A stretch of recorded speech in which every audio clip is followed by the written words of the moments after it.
ও নিয়ে গেছে, আমাকে কইছে যে আমি নিয়ে গেলাম আর ওকে দিব না। কি চাই বলে ওইটাই চাই, কারণ যেহেতু ওদের বাচ্চা মারছি।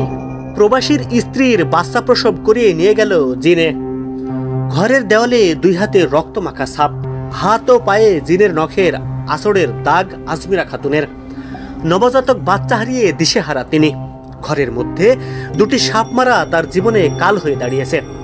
আজমিরা 9 মাস আগে গর্ভবতী হওয়ার পর পেটের মধ্যে 4 মাসের বাচ্চা থাকা অবস্থায় তিনি ও তার ভাই সাপ 2টি পিটিয়ে মারে। এর কিছুদিন পর একটি জিন এসে আজমিরার গলা চেপে ধরে এবং বলে, তুই আমার বাচ্চা মেরেছিস, আমি তোর বাচ্চা নিয়ে যাব। এর আগে আজমিরা স্থানীয় বিভিন্ন ক্লিনিকে সেবা নেন। কয়েকদিন আগে তাকে নিয়ে যাওয়া হয় রাজশাহী মেডিকেল হাসপাতালে। গতকাল রবিবার 29শে ডিসেম্বর সকাল 11টার দিকে সিজারিনের জন্য হাসপাতালে যাওয়ার প্রস্তুতি নিচ্ছিলেন। ঠিক এমন সময় জিনেরা প্রবেশ করে আজমিরার ঘরে। ঘরের দরজা জানালা বন্ধ করে দিয়ে বাচ্চা প্রসব করায় 5 জন জিন। আজমিরা তাদের সাথে জোর করতে গেলে সে সময় জিনেরা তার উপর চালায় শারীরিক নির্যাতন। অবাক করার বিষয় হলো, আজমিরার আত্মচিৎকার বাহিরের কেউ শুনতে পায়নি। তার শরীরের বিভিন্ন জায়গায় আঘাতের চিহ্ন রয়েছে। বাচ্চা প্রসব করানোর পর বাচ্চা ও হাসপাতালের রিপোর্টগুলি নিয়ে যায় জিনেরা। দীর্ঘক্ষণ ঘরে থাকায় আজমিরার মা ঘরের দরজা ধাক্কাধাক্কি করে কোনো সাড়া পায় না। কিছুক্ষণ পর ঘরের দরজা খুলে চলে যায় জিন। পরে ঘরে প্রবেশ করে অজ্ঞান অবস্থায় পড়ে থাকতে দেখে আজমিরাকে। এখন আজমিরা মোটামুটি সুস্থ, তবে সেই শিশুকে এখন পর্যন্ত ফিরে পায়নি। এতে দিশেহারা হয়ে পড়েছে আজমিরা ও তার পরিবার। গর্ভধারিণী আজমিরা খাতুন গাংনী উপজেলার মঠমোড়া ইউনিয়নের নওদা-মঠমোড়া গ্রামের উত্তরপাড়ার জাহাঙ্গীর আলমের মেয়ে এবং উপজেলার তেঁতুলবাড়িয়া মোল্লাপাড়া গ্রামের সহিরুদ্দিনের ছেলে সৌদি প্রবাসী মুকাদ্দেসের স্ত্রী। এলাকাবাসী বলছে তাদের সামনে আজমিরাকে গর্ভবতী অবস্থায় দেখেছে। এছাড়াও বিভিন্ন ক্লিনিকে চিকিৎসা নিয়েছে। হঠাৎ গতকাল সকালে এমন ঘটনা ঘটেছে।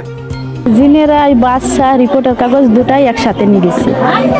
এইটি মেয়েতে বলছে যে হলো আমার পেটে চাপন দি হেলি বার করে নিয়ে চলে গেল, বললো কি যে তোর হলো বাচ্চা এদের নিয়ে গেল, তুই সাপ মেয়ে, তুই হলো আমার সন্তান মেরেছে, তোর সন্তান এদের মেরে গেল।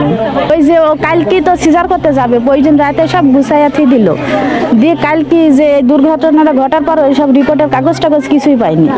শুনলাম যে এরকম হলো বাচ্চা ধরেন পেটের বাচ্চা বের করে ধরেন চাইলে গেছে।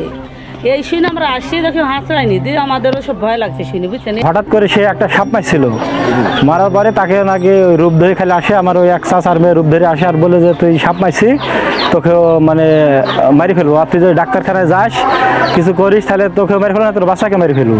এই জন্য আমার ফুপুর মেয়েটা ভয় যায় না। তার মেয়ে ও ছেলে 2 জন মিলে গর্ভবতী অবস্থায় 2টি সাপ মেরেছিল। সে কারণেই জিনেরা ছেলেকে নিয়ে গেছে বলে জানান আজমিরার বাবা জাহাঙ্গীর আলম। ওটা সাপ মারা হয়েছে ঘরেতে, বাচ্চার সাপ। এখন ওই সাপটা মারার থেকে ওকে একটাই জ্বালাই, একটাই কথা বলে যে তুই আমার মাইরি ছিট, তুই আমাকে যে কান দিছিস, তুই আমার সন্তানকে মাইরি তুই পুড়িছিস, তোরও আমি একটা ক্ষতি করব। হাসপাতালে যাওয়ার জন্য প্রস্তুতি নিচ্ছিলাম। এরই মধ্যে ভাইয়ের মেয়ে রূপ ধরে প্রথমে একটি জিন আসে। কিছুক্ষণ পর আরও 4 জন জিন আসে। 5 জন জিন বাচ্চা প্রসব করায়। এ সময় তার শরীরের বিভিন্ন জায়গায় আঘাত করে তারা। পরে বাচ্চা নিয়ে চলে গেছে বলে জানান আজমিরা খাতুন। তোরা কি চাই বলে ওইটাই চাই, কারণ যেহেতু ওদের বাচ্চা মারছি, বলছে ওই বাচ্চারই দেখ কিরম স্বাদ। ওরা সব ভস্য করতেছে। ওরা মানে আমার যে সত্যতার একটা ওই গেল, ওরা কিছুই রাখেনি। তাকে ধরার পর ওরা 5 জন হয়ে গেছে। 5 জন হওয়ার পর আমি ওদের 5 জনকে ফেলে দিছি। এখান থেকে আসার পর আমাকে এখানে বাড়ি মারছে দেওয়ালের সাথে। যখন বাড়ি মারে তখন আমি এখানে পড়ে গেছি। তারপরেও আমি ছিটকে নিয়ে খসানি দিনে আমি তাও ওদের ওই ইতে গেছি। তখন আমার এই পাটা এই গলা যে বাচ্চায় টাইনে সবই করছে। আমি ওইখান থেকে আইসে আবার আমাকে এখানে সব গলা টলা সবাই আসতে দিয়েছে।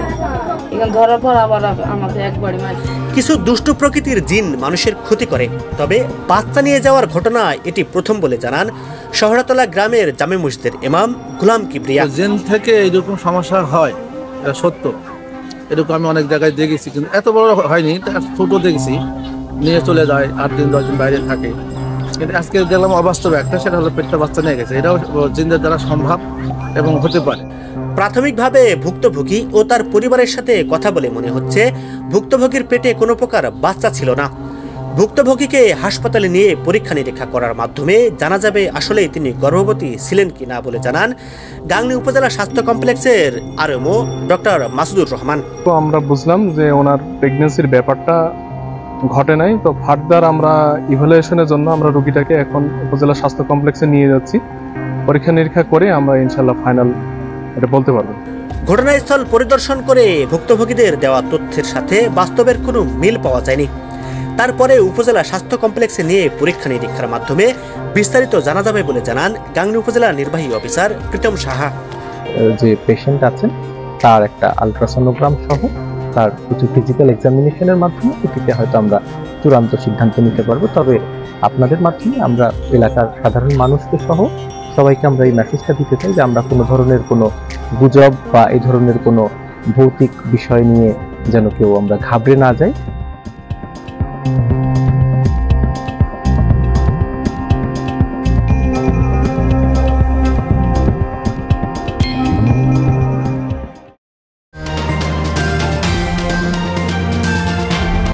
MTV অনলাইন, সত্যের পথে মোরা।